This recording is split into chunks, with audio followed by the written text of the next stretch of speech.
Hare Krishna. To make the mind grow up, we have to realize that we are grown up. Suppose a child is playing in the dirt, just fooling around, doing nothing constructive, just uh, wasting time. Now that's what children don't have much intelligence, and children don't have any higher sense of discernment of purpose, and that's what we would expect. But suppose there with the child was an adult who's also playing like that.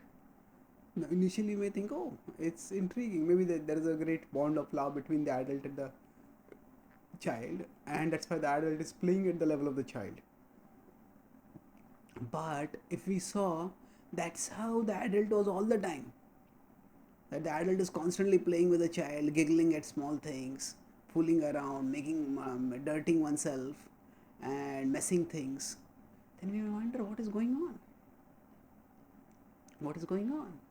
We wouldn't expect the adult to behave like that all throughout the day and all throughout the life. So similarly, when we are uh, the mind is like the child. Chanchala, it's restless. But we don't have to be like the child. We are different from the child. The mind is infatuated with temporary, trivial things. It's in general, it's caught up with material things, whereas we are eternal souls.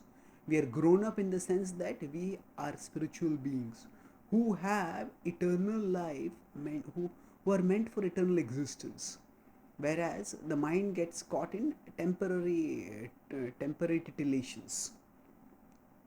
So if we get caught up with the mind and the mind says do this, do that, and we just keep doing what the mind says, then we are actually misleading ourselves. We are letting ourselves get caught and misled, and we are underutilizing our potential.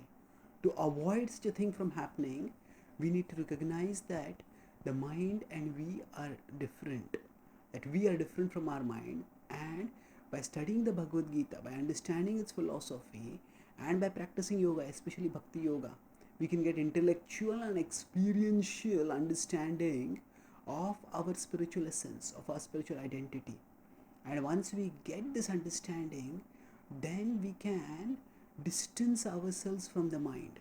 We can recognize that the mind is different from me, and I don't have to give in to the mind. मनसैवेन्द्रियग्रामं विनियम्य समन्ततः सनिश्चयेन योक्तव्यो योगो निर्विण्णचेतसा संकल्पप्रभवान् कामां त्यक्त्वा सर्वान् शेषतः मनसैवेन्द्रियग्रामं विनियम्य समन्ततः.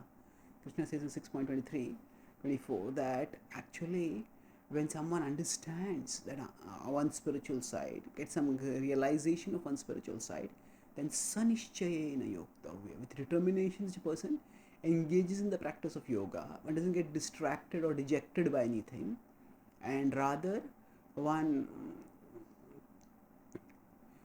focuses more on learning to on cultivating spiritual connections, on not letting oneself get carried away by material things, but staying focused.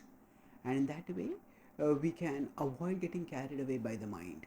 So by cultivating knowledge of our spiritual identity, we understand that we are not children and we don't have to behave childishly. The mind may be childish, but we don't have to be childish. Just as a grown up, if someone comes and tells, hey, you're a grown up person, why are you playing like a child? Oh, the person looks down and, hey, I'm a grown up. Is it really?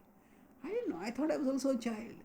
And then the person grown up starts acting like a grown up. Similarly, as souls, the more we intellectually and experientially realize our spiritual identity, then the more we will act in a way that is becoming for our spiritual identity and spiritual purpose and spiritual glory.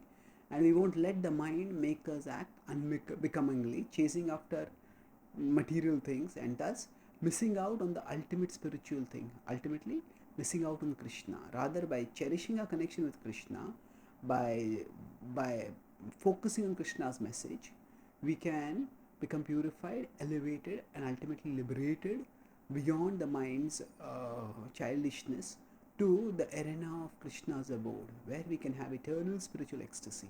Thank you. Hare Krishna.